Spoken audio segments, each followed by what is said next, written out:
Hi, welcome back to the channel. Today I'm covering the 7-7, the basketball tournament slate for Fanduel and Draftkings, so let's get right into it. So first of all, let me make this smaller first of all, let me explain this. So I put all the players into tiers, and this is where they rank by their salary. So, for example, Andrew White is in the 5th tier. This is out of 8. So he's in the 5th out of 8 tiers on DraftKings. He's in the 1st tier on FanDuel. Now, I have 0.5 increments on FanDuel. Both of these tiers go out of 1 to 8.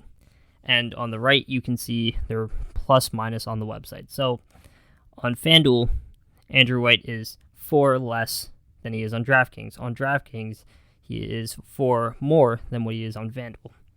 And this blue marker indicates that the team already played. So let's get into my picks.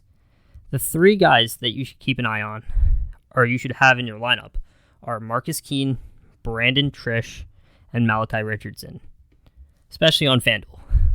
On DraftKings, Malachi Richardson is a little more expensive, but I like Trish on both sides and Keene on both sides. Now, with Marcus Keene, he took 22 shots last game, and 13 of them were threes. Like, that is a lot of attempts. And he played 31 minutes as well. This is just like a lot of opportunities for him to do things. I think that $23 isn't too much money to spend on him, and $8,800 isn't that much either, considering that he's a player who can pass the ball, get rebounds, and score 20 plus points. It's pretty reasonable. Now, Trish, he hasn't played yet, but last year, or in previous years, he's recorded triple doubles in the basketball tournament. So he can pass, rebound, and shoot. So he's an interesting guy to keep an eye on. And Malachi Richardson, he's a very good player. He played for the Kings, I believe. He was in the NBA.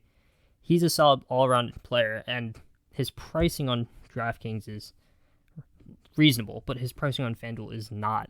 For a player who has gotten minutes in the NBA, $16, pricing him like an average, the basketball tournament player, isn't really like good pricing. But it works for us because I would recommend you stick him in your FanDuel lineup. Now, Tyrese Rice, he's also a good point guard. He is priced the same on FanDuel. On DraftKings, he's $5,800. So instead of Richardson on DraftKings, I'd say Rice is the lock. But on FanDuel, they're the same price. This is more of an even pricing for Rice on FanDuel, although you could still put him in your lineup. Now, I want to break these guys down real quick.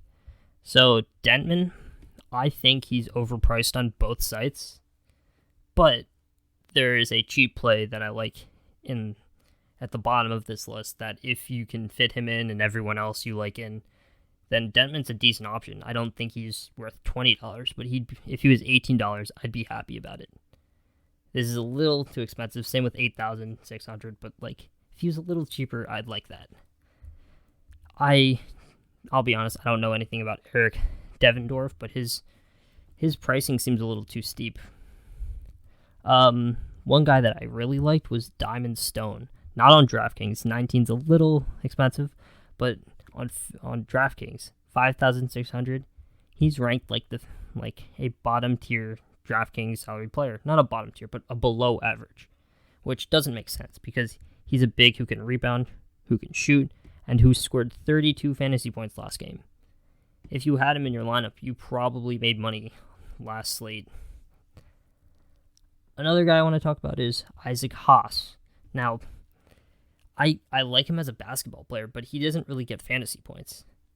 He might get the occasional block, but he's not the one getting rebounds. He's the one playing defense so other people can get rebounds. If he attacked the glass more, he would be a top DFS like play, but I don't think he's bad. I think he'll get you 20. He's like safe.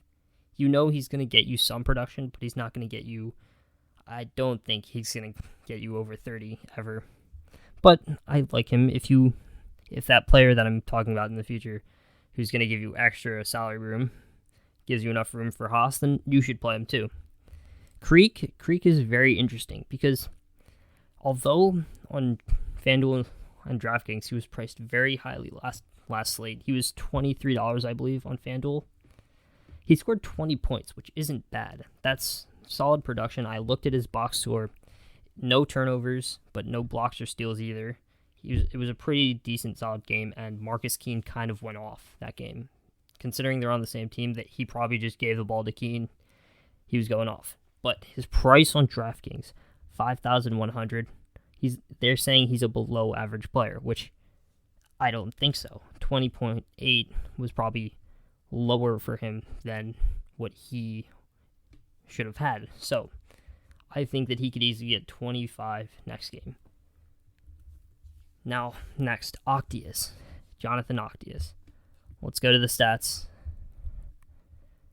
He played 31 minutes last game. And it might have had something to do with the foul trouble, but 31 minutes is 31 minutes. If there's no foul trouble, maybe it's 25 or 23. It's not that big of a difference.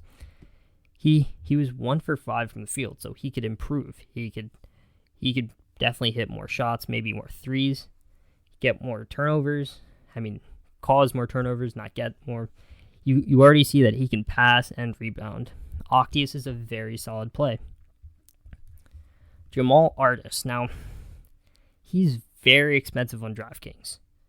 Not very, but like I wouldn't want to pay $5,600 for him when I can pay $5,600 for some guys near here. But on FanDuel, he's $13, and he played 26 minutes last game and had 5 fouls. So we know that he could have been in a little foul trouble. But on FanDuel, this is a very intriguing play. And at $13, maybe you could pay for him, some other guy, and pay up for Keene and some of the top players. Now, let me talk about Eric Thompson too, because he had 28 last game. I don't think he's going to replicate that, but he's priced pretty well. I mean, there was a lot of foul trouble in this game, so I feel like he got more playing time than he should have. He also got 4 blocks and steals combined, so that's 12 extra fantasy points.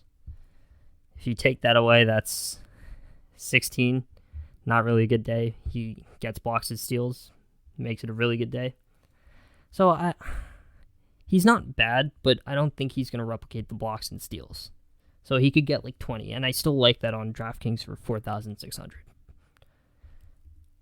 Now, Dante Green, he's interesting because he played in the NBA. This was a long time ago, 2012, 2013-ish. But he was playing minutes in the NBA, like decent minutes. So I don't think he's that bad of a player. Like, he might have gotten worse over the course of like 5 years, but he's still probably decent. And he's priced at 12 on FanDuel, 4,800 on DraftKings. These are pretty cheap prices for a guy who played in the NBA. Now, Lamont West. This is the guy that I think you should stick in both your FanDuel and DraftKings lineups.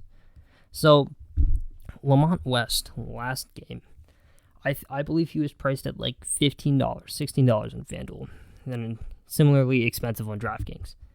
Now he has 5 points, but the shooting percentages are good. 1 for 1 from 3, 2 for 2 from the line. Got 3 rebounds, and he fouled out. But he did all of that in 6 minutes. So, basically, you could look at it one way. He fouls a lot, 6 fouls in 6 minutes. That's a foul per minute. But you could also look at it like 5 points, 3 rebounds in 6 minutes. That's 8.6 fantasy points per 6 minutes, which is, after the math, 1.4 fantasy points per minute. And he starts for them. So, if he played, let's say, minimum 15, 16 minutes, 16 times 1.4 is more than 20, at least. I'm not going to do the math now. It's probably simple. More than 20 at least. For a guy who's $9 and $3,500 on DraftKings. This is a pretty simple play. And if you pay for Lamont West here, you can afford Keene, you can afford Trish, you can afford a bunch of these guys that I like up here. And he's not even that bad of a player to like punt necessarily. Like his price is the salary of like a player you punt, but he's not a punt player. So he could really make your lineup like really, really good. All right, that's all I have for today. Please like, share, subscribe, and I'll see you next time.